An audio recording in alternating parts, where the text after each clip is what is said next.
parle. Chaque jour, Charles et Carole vous présentent la leçon de l'école du sabbat.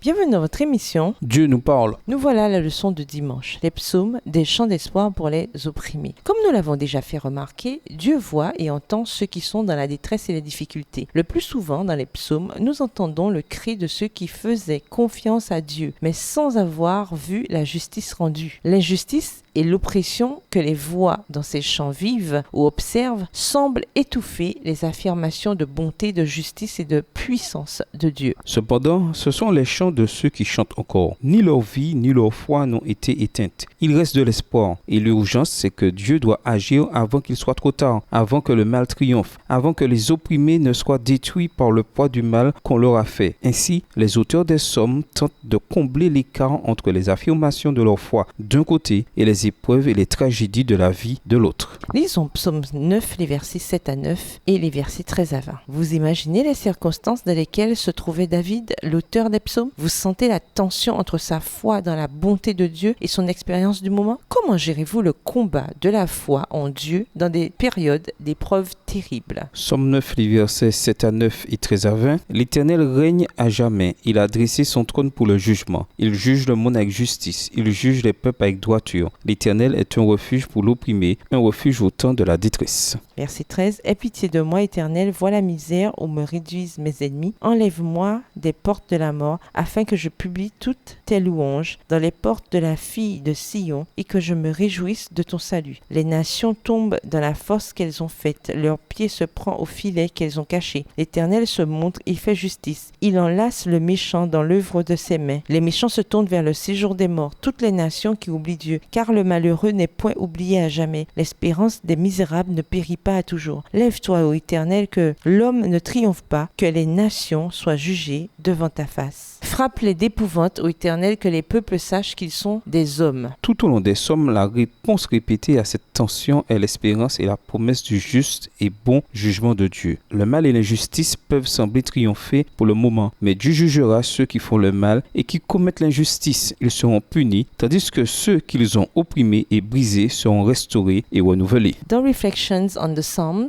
C.S. Lewis décrit sa surprise initiale devant l'enthousiasme et l'envie que le jugement de Dieu s'exerce, exprimé à maintes reprises dans les psaumes. Observant que de nombreux lecteurs de la Bible aujourd'hui considèrent le jugement comme quelque chose qu'il faut craindre, il explore la perspective juive d'origine et écrit. Des milliers de gens qui ont été dépouillés de tout ce qu'ils possèdent et qui ont le doigt totalement de leur côté seront enfin entendus. Bien sûr, ils n'ont pas peur du jugement. Ils savent que leur cas serait incontestable si seulement on pouvait les entendre. Quand Dieu viendra pour juger, ils seront enfin entendus. Extrait du livre Reflections on the Psalms, écrit par C.S. Lewis à la page 11. Dans les psaumes, nous trouvons de l'espoir pour les opprimés, toujours maintenant, même dans leurs souffrances et leurs déceptions actuelles. Quelle raison avons-nous de considérer l'idée du jugement comme positive et non comme quelque chose que l'on doit redouter? Et nous vous laissons à cette question de réflexion. Dieu se préoccupe-t-il de la souffrance et du chagrin? Si oui, pourquoi ne fait-il rien pour y mettre un terme? Au revoir. Et à demain si Dieu veut.